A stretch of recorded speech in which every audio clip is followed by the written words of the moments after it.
listening to them, so it doesn't count. Yeah, exactly. Yeah. Are you listening to anything? Nah. Okay, that's how I know. It's focused. All right, my man. How's it going, Jake, Anthony? Hello. Travis with Wayne with Travis Hartman. I actually fought Terrence Crawford in the pros and I went the distance with him in the decision that I lost. So I respect if you guys. Thank you, brother. Appreciate Respect it. you, man. This first question is for you, Jake. Have you heard of a guy named Sam Gerard? No. Have you heard of a guy named Christian Solano? No. Derek Campos? No. John Medina?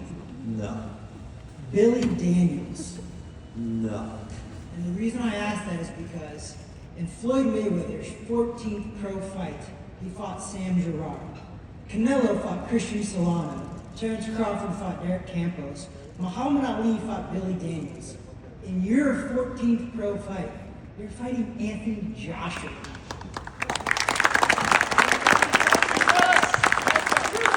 How does that make you feel?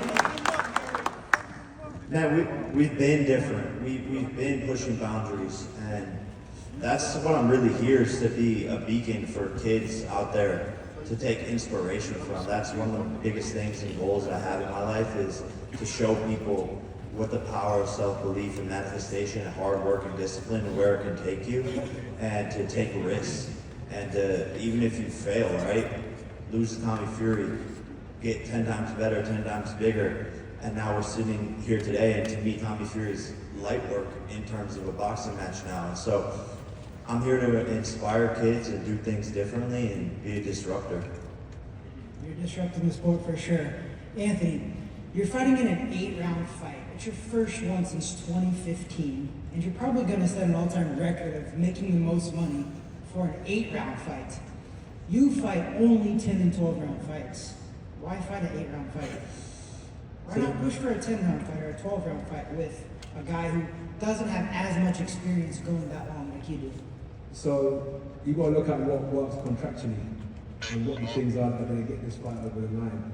Whether it was 8, whether it was 10, whether it was 12, whether it was 6, I don't really have any complaints as to what was presented to me. My focus was who, when, and where. Everything else after that is going to get taken care of by the good people I have around me. So for me, 8 rounds is here nor there because it's the same. The minute the first bell goes, it's just as dangerous as the 12th round. You know what I mean? So I've got to just stay focused and switched on for the duration of the fight. So it doesn't really matter how long it goes for. I've just got to be switched on for as long as it lasts. Do you think if you don't knock him out, that's considered a loss for you? Win or lose, if you don't knock him out, do you think that's a loss for you?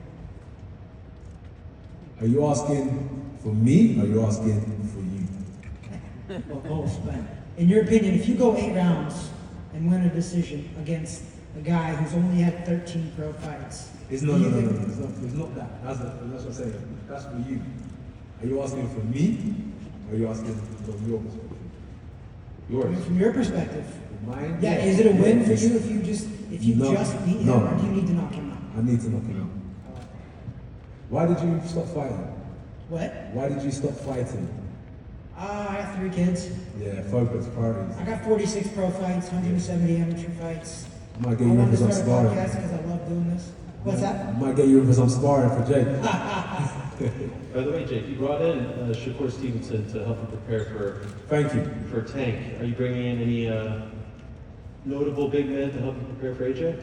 Yeah, we're talking to some big guys that people know the names of and figuring out their schedules and aligning with them. But yeah, bringing in champions for, Any names this you to could share? prepare.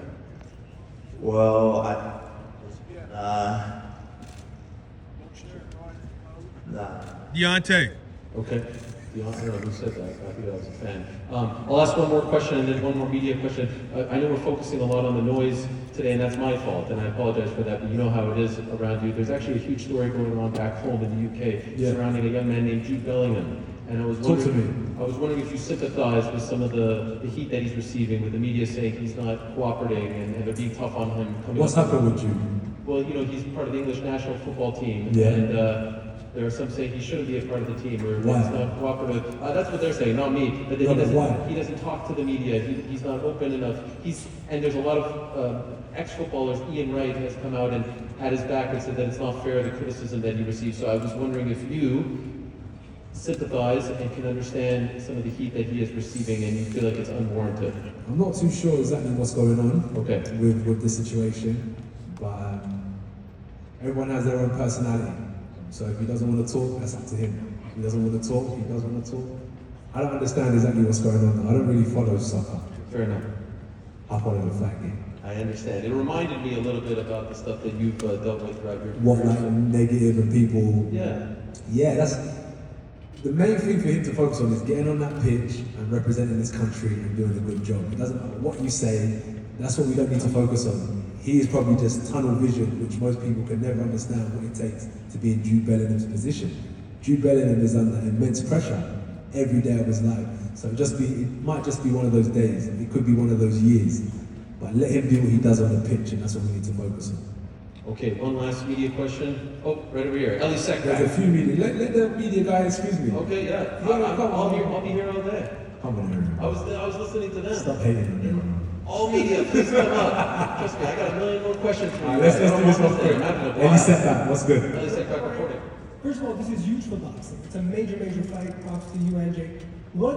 For both you guys, what do you do good in the ring, or what do you think your opponent does better? Okay, cool. For me personally, I'm very durable. I'm going to come forward and I'm going to impose myself. I'm going to land heavy punches, and I'm going to make sure I'm going to expose him to certain tricks in boxing that he may not have seen yet.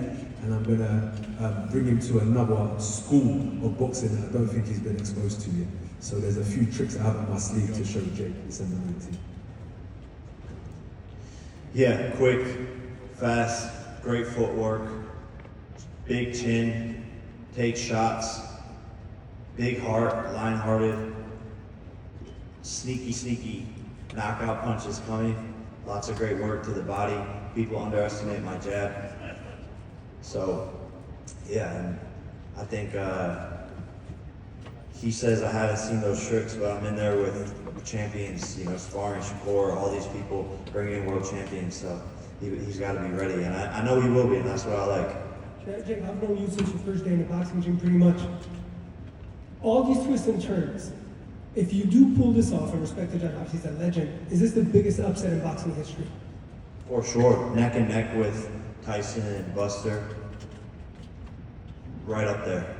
Biggest stage. This will probably be the second most viewed fight in the history of boxing behind me and Tyson. And I'm going to go in there and win and shock the world.